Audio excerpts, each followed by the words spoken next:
Vaibhav Suryavanshi. IPL చూసిన cricket అభిమానులకి ఈ పేరు పరిచయం చేయాల్సిన అవసరమే లేదు. ముఖ్యంగా ఐపీఎల్ ఫ్యాన్స్ అయితే వైభవ్ పేరు చెబితే వావ్ అని కొందరు, వామ్ అని ఇంకొందరు అంటున్నారు. వైభవ్ పేరు వినిపించడం మొదలైంది 2025 ఐపీఎల్ ఆక్షన్ నుంచే. ఆ ఆక్షన్లో రాజస్థాన్ రాయల్స్ మేనేజ్మెంట్ నిండా 14 ఏళ్లు కూడా నిండని పిల్లాడి కోసం ₹1,10,00,000 ఖర్చు చేసింది అన్న వార్తతో ఒక్కసారిగా వైభవ్ లైమ్ లైట్లోకి వచ్చాడు. ఇక ఐపీఎల్ సీజన్ స్టార్ట్ అయిన తర్వాత కూడా మొదటి 7 మ్యాచ్లు బెంచ్కి పరిమితమయ్యాడు. దాంతో వైభవ్కి ప్లేయింగ్ 11లో అవకాశం రావడం కష్టమే అనుకున్నారు. కానీ వైభవ్ ఫీల్డ్లోకి వచ్చి తాను ఎదుర్కొన్న ఫస్ట్ బాల్కే 6 కొట్టి తనకు ఆర్ఆర్ టీం ₹1,10,00,000 ఎందుకు పెట్టిందో చెప్పగానే చెప్పాడు. ఇంత చిన్న వయసులో అంత పెద్ద అవకాశం ఎలా వచ్చిందని అందరూ ఆశ్చర్యంగా చూస్తుంటే ఇంతలో 35 బాల్స్లో సెంచరీ చేసి తన టాలెంట్కి తన వయసుకి సంబంధం లేదని మరోసారి నిరూపించుకున్నాడు. కేవలం 14 ఏళ్ల 32 రోజుల వయసులోనే ఐపీఎల్ లాంటి వరల్డ్ క్లాస్ ఈవెంట్లో ప్రపంచం చూస్తుండగా ప్రసిద్ధ్ కృష్ణ, రషీద్ ఖాన్, వాషింగ్టన్ సుందర్ లాంటి బౌలర్లకు చుక్కలు చూపిస్తూ క్రికెట్ ఫ్యాన్స్ని షాక్కి గురిచేశాడు. ఐపీఎల్లో ఎన్నో హీరోయిక్ ఇన్నింగ్స్ చూసాం, కానీ ఈ రేంజ్లో ఊచకోతకు వచ్చిన ఆటగాడు ఈ మధ్య కాలంలో లేడు. అదీ కాక మీసాలు కూడా సరిగ్గా రాని 9th క్లాస్ పిల్లాడు ఈ రేంజ్ పర్ఫార్మెన్స్ ఇవ్వడం నిజంగా నమ్మలేని విషయమే. ఇప్పుడు ఐపీఎల్ ద్వారా వైభవ్ క్రికెట్ ఫ్యాన్స్కి పరిచయం అయ్యాడు. కానీ 12 ఏళ్ల వయసులోనే వైభవ్ డొమెస్టిక్ క్రికెట్ ఆడాడన్న విషయం చాలామంది తెలియదు. అలాగే అండర్-19 వరల్డ్ కప్లో వైభవ్ మెరుపులు మెరిపించిన విషయం కూడా చాలామంది తెలియదు. అందుకే వైభవ్ గురించి మనందరూ తెలుసుకోవాల్సింది చాలానే ఉంది. వాటి గురించే ఈ వీడియోలో మాట్లాడబోతున్నాం. అసలు వైభవ్ ఎవరు, క్రికెట్లోకి ఎలా ఎంట్రీ ఇచ్చాడు, డొమెస్టిక్ క్రికెట్లో వైభవ్ సృష్టించిన సంచలనాలు ఏంటి, ఎందుకని వైభవ్కి రాజస్థాన్ రాయల్స్ అంత భారీ ధర చెల్లించింది, ఐపీఎల్లో వైభవ్ బద్దలు కొట్టిన రికార్డులేంటి, రాజస్థాన్ రాయల్స్ వైభవ్ మీద పెట్టిన డబ్బుకి న్యాయం జరిగినట్లయినా లేదా, ఇలా అన్ని కోణాల్లో ప్రతి విషయాన్ని మనం స్పష్టంగా వీడియోలో తెలుసుకుందాం. వీడియోలో ఇన్ఫర్మేషన్ అనేది చాలా బాగుంటుంది. సో ఎండ్ వరకు మిస్ కాకండి. అండ్ మీకు ఒక ప్రశ్న, మీకు నచ్చిన ఐపీఎల్ టీం, ఐపీఎల్ ప్లేయర్ ఎవరు? తప్పకుండా కామెంట్స్లో పంచుకోండి. అండ్ ఇలాంటి మరిన్ని ఇన్ఫర్మేటివ్ వీడియోస్ని మీ కొరకు తెచ్చేందుకు మీ సపోర్ట్గా ఈ వీడియోకి జస్ట్ లైక్ చేయండి చాలు. సో లేట్ చేయకుండా let's get into the video.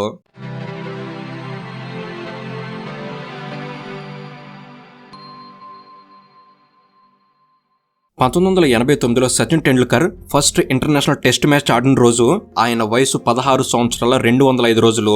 ఆ రోజున సచిన్ని చూసి ప్రపంచం అంతా ఆశ్చర్యపోయింది. వసీం అక్రమ్, ఇమ్రాన్ ఖాన్, వకార్ యూనిస్ లాంటి మోస్ట్ డేంజరస్ పాకిస్తానీ బౌలింగ్ యూనిట్ని 16 ఏళ్ల కుర్రాడు ఎదుర్కోబోతున్నాడు అన్న వార్తతో ప్రపంచం మొత్తం సచిన్ టెండూల్కర్ గురించి మాట్లాడుకుంది. ఆ టెస్ట్ మ్యాచ్లో సచిన్ టెండూల్కర్ ఆడింది ఒకే ఇన్నింగ్స్, చేసింది కూడా 15 రన్స్ మాత్రమే. అయినా క్రికెట్ ప్రపంచంలో సచిన్ టెండూల్కర్ పేరు రిజిస్టర్ అయిపోయింది. సచిన్ టెండూల్కర్ తర్వాత యువరాజ్ సింగ్, పార్థివ్ పటేల్ లాంటి వారు కూడా యంగేజ్లోనే ఎంట్రీ ఇచ్చారు. కానీ యంగెస్ట్ ప్లేయర్గా సచిన్కి వచ్చినంత రికగ్నైజేషన్ ఎవరికీ రాలేదు. కానీ ఇన్నాళ్లకు మరలా వైభవ్ ఐపీఎల్ డెబ్యూట్తో మోస్ట్ యంగెస్ట్ ప్లేయర్ల ప్రస్తావన వచ్చింది. నిజానికి వైభవ్ ఐపీఎల్ ఎంట్రీని సచిన్ ఇంటర్నేషనల్ ఎంట్రీతో కంపేర్ చేయకూడదు. కానీ అప్పట్లో ఐపీఎల్ లాంటి టోర్నమెంట్ లేదు. ఇప్పుడు మనం చూస్తున్న ఐపీఎల్ ఇంటర్నేషనల్ స్టాండర్డ్స్కి ఏమాత్రం తక్కువ కాదు. కనుక వైభవ్ గురించి మనం పూర్తి విషయాలు మాట్లాడుకుంటే వీరి పూర్తి పేరు వైభవ్ సంజీవ్ సూర్యవంశీ. 2011 మార్చి 27న బీహార్లోని సమస్తీపూర్ డిస్టిక్ మోతీపూర్లో జన్మించారు. మోతీపూర్లో వీరికి కొంత వ్యవసాయ భూమి ఉంది. వైభవ్ తండ్రి తనకున్న భూమిలో వ్యవసాయం చేస్తూ ఉండేవారు. ఇక వైభవ్ వాళ్ళ నాన్నగారికి క్రికెట్ మీద ఇష్టం ఉండేది. కానీ ఆయన క్రికెట్ను కెరీర్గా ఎంచుకోలేకపోయారు. కానీ వైభవ్ పుట్టిన తర్వాత కొడుకుని క్రికెటర్ చేయలే అనుకున్నారు. అందుకు తగ్గట్టే చిన్నప్పటి నుంచి వైభవ్కి సొంతంగా తన నాన్నగారి ట్రైనింగ్ ఇస్తూ ఉండేవారు. చిన్నప్పుడే వైభవ్ బ్యాటింగ్లో చాలా మెచ్యూరిటీ కనిపించింది. Bat movement, foot work, ball hitting ability ఇవన్నీ వైభవ్ వాళ్ళ నాన్నగారికి బాగా నచ్చాయి. ఇక రైట్ హ్యాండ్ బ్యాటింగ్లో కాంపిటీషన్ ఎక్కువ ఉంటుందని వైభవ్తో లెఫ్ట్ హ్యాండ్ అలవాటు చేయించారు.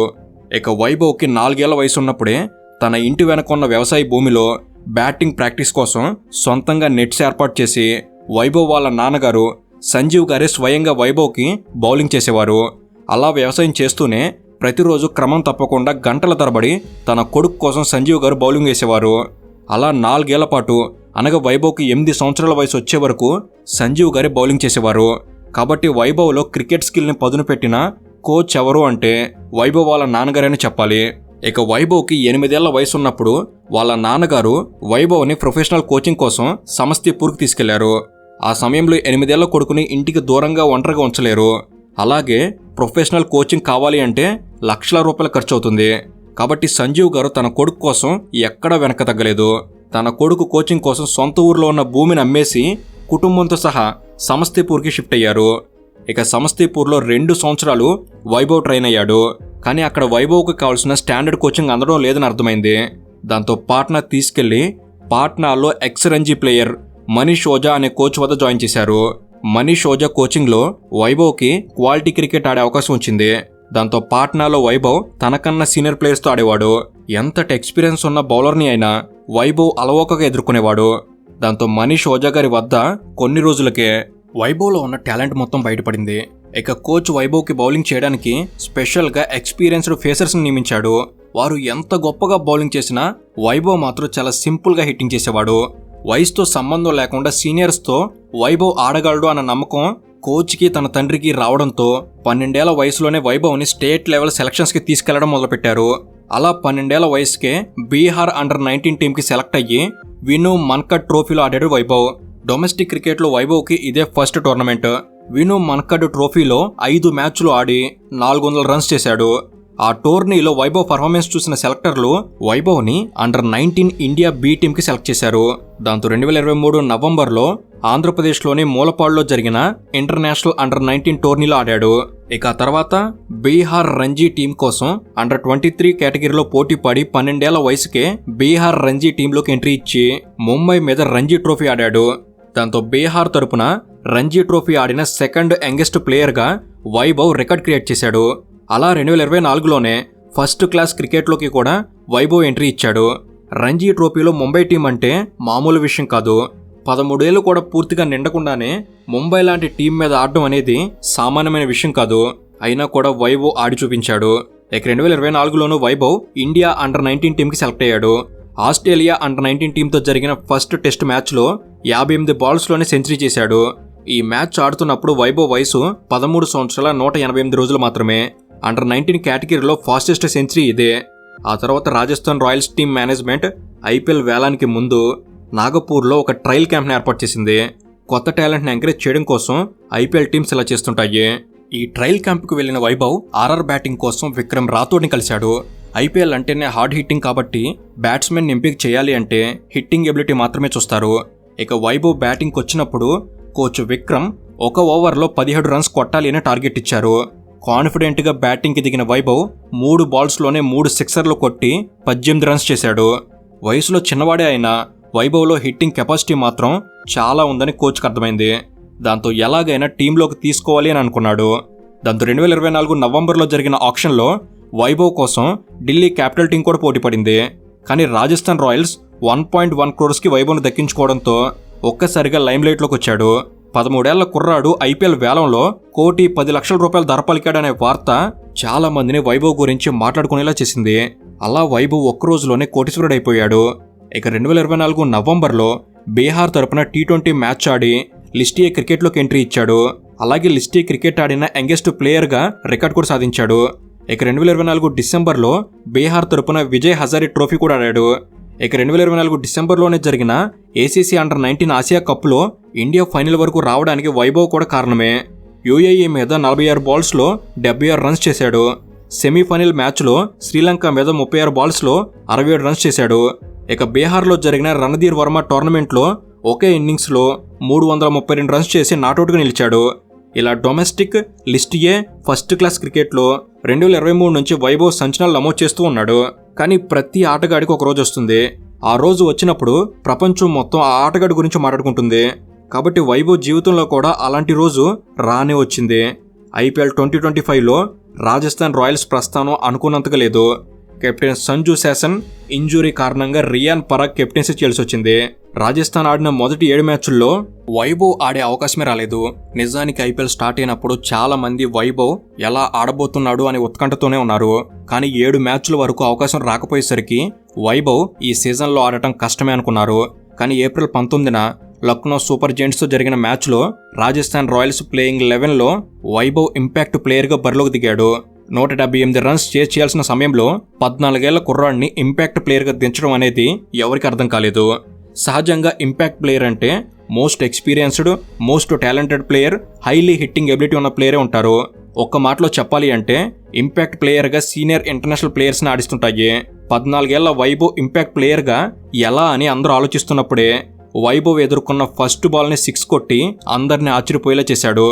ఇక్కడ మరీ ముఖ్యమైన విషయం ఏంటంటే Indian team phasor Shardul Thakur బౌలింగ్లో 6 కొట్టడం అంటే మామూలు విషయం కాదు. ఎందుకంటే శార్దుల్ ఠాకూర్ వయసు 33 సంవత్సరాల పైనే, కానీ వైభవ్ వయసు 14 సంవత్సరాల 25 రోజులు మాత్రమే. ఆ మ్యాచ్లో 20 బాల్స్ ఫేస్ చేసిన వైభవ్ 3 6లు 2 4లు కొట్టి మొత్తంగా 34 రన్స్ చేశాడు. క్రీజులో ఉన్నంతసేపు మెరుపులు మెరిపించి అవుట్ అయ్యి వెనక్కి వెళ్తున్నప్పుడు వైభవ్ కంట్లో నీళ్లు తిరిగాయి. కంటి నుంచి వస్తున్న నీటిని తుడుచుకుంటూ పెవిలియన్కి వెళ్ళాడు. ఆడిన ఫస్ట్ ఇన్నింగ్స్లోనే తనకు ఆర్ఆర్ టీం ఎందుకని అంత భారీ ధర వెచ్చించిందన్న విషయం అందరికీ అర్థమయ్యేలా చేశాడు.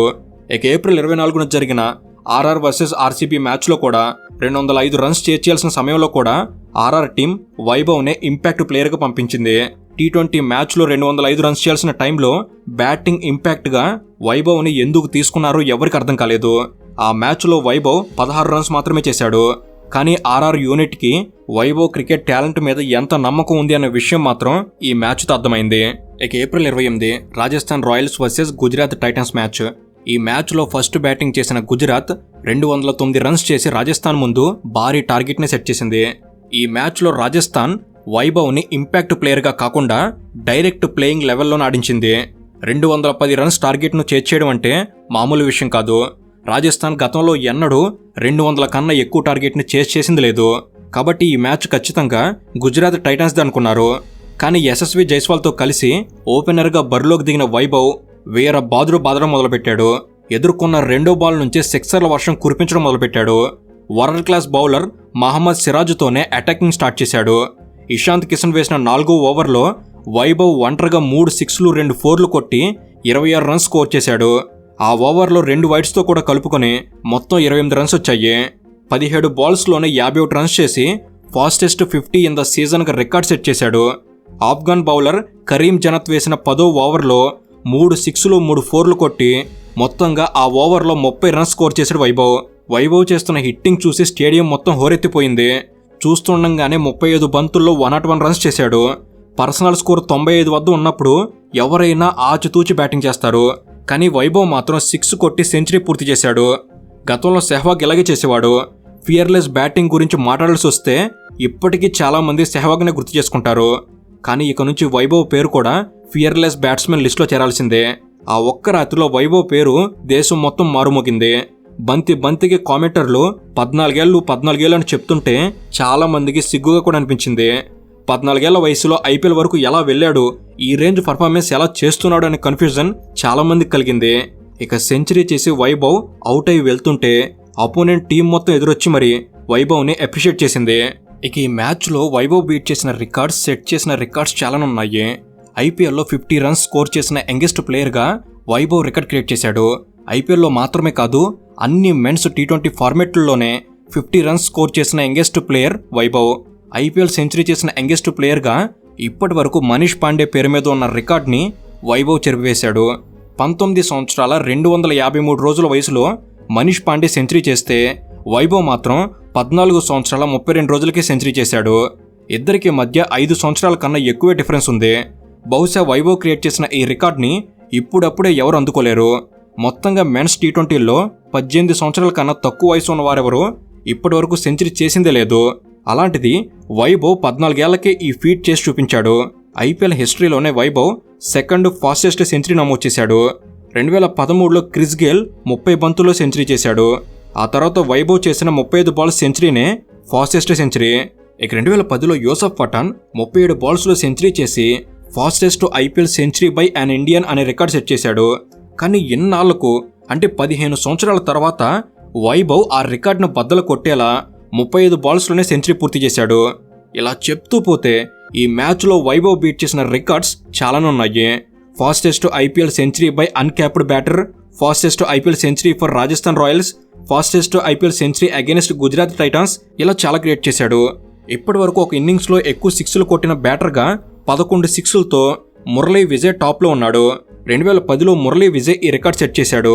కానీ ఎన్నాళ్లకు వైభవ్ వచ్చి ఒకే ఇన్నింగ్స్లో 11 6లు కొట్టి మురళీ విజయ్ రికార్డ్ని ఈక్వల్ చేశాడు. ఇలా వైభవ్ సృష్టించిన విధ్వంసానికి బదులైన రికార్డులు చాలానే ఉన్నాయి. వైభవ్ ఆడతీరు చూసి Rajasthan Royals head coach Rahul Dravid ఏకంగా వీల్ చైర్ నుంచి లేచి చప్పట్లు కొట్టాడు. ఈ మూమెంట్ని లైవ్ చూస్తున్న ఆడియన్స్కి నిజంగా గూజ్బంప్స్ వచ్చాయి. సచిన్ టెండూల్కర్, యువరాజ్ సింగ్, సెహ్వాగ్, సునీల్ గవాస్కర్ లాంటి దిగ్గజాలు వైభవ్ ఆటను ప్రశంసిస్తూ ట్వీట్లు చేశారు. ఏప్రిల్ 28 అర్ధరాత్రి నుంచి సోషల్ మీడియా మొత్తం వైభవే ట్రెండ్ అయ్యాడు. ఎంతలా అంటే వైభవ్కి వస్తున్న అటెన్షన్ చూసి రాహుల్ ద్రావిడ్ మీడియాకి అప్పీల్ చేశాడు, ఇంతలా హైప్ ఇవ్వకండి, పర్ఫార్మెన్స్ మీద దీని ప్రభావం పడుతుంది అని. కానీ మీడియా, సోషల్ మీడియా ద్రావిడ్ మాటలను పట్టించుకోలేదు. ద్రావిడ్ అనుకున్నట్టు జరిగింది. మే 1న జరిగిన ముంబై వర్సెస్ రాజస్థాన్ మ్యాచ్లో వైభవ్ డకౌట్ అయ్యాడు. కానీ ఈ మ్యాచ్లో వైభవ్ అంచనాలను అందుకోలేకపోయాడని చెప్పడం కన్నా వయసుకు మించిన ఆట తీరుని అందరూ ఆశించడం వల్లే వైభవ్ ప్రెజర్ ఫీల్ అయ్యాడు. కాబట్టి వైభవ్కి కావాల్సింది కాస్త ఫ్రీడమ్, కాస్త ప్రైవసీ. అయితే రాజస్థాన్ రాయల్స్ వైభవ్ మీద పెట్టిన ₹1,10,00,000 న్యాయం జరిగిందా అంటే ఖచ్చితంగా జరిగిందని చెప్పాలి. ఎందుకంటే ఐపీఎల్లో ఈక్వేషన్స్ ఎలా ఉంటాయంటే ₹1,00,00,000 పెట్టి కొన్న ప్రతి ఆటగాడు ప్రతి మ్యాచ్లో పర్ఫామ్ చేయడం అన్న విషయం మేనేజ్మెంట్కి తెలుసు. ప్రతి టీం 14 లీగ్ మ్యాచ్లు ఆడుతుంది. ఈ లీగ్ మ్యాచ్ల్లో కనీసం 8 మ్యాచ్లైనా గెలిస్తే ప్లే ఆఫ్స్కి వెళ్లే అవకాశం ఉంటుంది. కాబట్టి కోట్లు పెట్టి కొన్న ప్లేయర్లు కనీసం 2-3 మ్యాచ్లు పర్ఫామ్ చేసినా వారు పెట్టిన డబ్బుకు న్యాయం జరిగినట్టే. ఎందుకంటే క్రికెట్ గురించి తెలిసిన ఎవరైనా ప్రతి మ్యాచ్లో ప్లేయర్ నుంచి పీక్ పర్ఫార్మెన్స్ ఎక్స్పెక్ట్ చేయరు. కాబట్టి వైభవ్ వల్ల రాజస్థాన్ రాయల్స్ ఇప్పటికే ఒక మ్యాచ్ గెలిచారు. కాబట్టి రాజస్థాన్ రాయల్స్ వైభవ్ మీద పెట్టిన ప్రతి రూపాయి వసూలైనట్టే. 2008లో 18 సంవత్సరాల క్రితం ఐపీఎల్ స్టార్ట్ అయినప్పుడు వైభవ్ అప్పటికింకా పుట్టిందే లేదు. ఇక 2010లోనే చెన్నై సూపర్ కింగ్స్ ధోని కెప్టెన్సీలో ఫస్ట్ ఐపీఎల్ టైటిల్ని గెలిచినప్పుడు కూడా వైభవ్ పుట్టలేదు. కానీ ధోని ఇంకా ఐపీఎల్ ఆడుతూనే ఉన్నాడు. ఇంతలోనే వైభవ్ లాంటి కిడ్స్ కూడా ధోనికి పోటీగా ఆడుతున్నారు. కాబట్టి ఐపీఎల్ అంటేనే అన్ప్రెడిక్టబుల్. వైభవ్ లాంటి సెన్సేషనల్ ప్లేయర్స్ వస్తూనే ఉంటారు. సంజు శాంసన్, జస్ప్రీత్ బుమ్రా, యశస్వి జైస్వాల్, మహమ్మద్ సిరాజ్, తిలక్ వర్మ, ఇషాంత్ కిషన్, రింకు సింగ్, సాయి సుదర్శన్ ఇలా ఐపీఎల్ ద్వారా పరిచయమైన సెన్సేషనల్ ప్లేయర్స్ చాలా మంది ఉన్నారు. కానీ ఎంతమంది సెన్సేషనల్ ప్లేయర్స్ వచ్చినా వైభవ్ సూర్యవంశీ క్రియేట్ చేసిన ఇంపాక్ట్ మాత్రం చాలా కాలం నిలిచిపోతుంది. సో ఇది ఫ్రెండ్స్ వైభవ్ సూర్యవంశీ గురించిన కొన్ని విషయాలు. వీరిపై మీ అభిప్రాయం ఏమిటి తప్పకుండా కామెంట్స్లో తెలపండి. అండ్ ఇలాంటి మరిన్నో ఇన్ఫర్మేటివ్ వీడియోస్ అనేవి ఇక్కడ నుంచి వెంటనే తీసుకురాబోతున్నాం. అవన్నీ మీ వరకు చేరేందుకు తప్పకుండా మన తెలుగు నాలెడ్జ్ సబ్స్క్రైబ్ చేసుకొని బెల్ని ఆల్లో పెట్టుకోగలరని మనవి. Thank you for watching. Have a good day.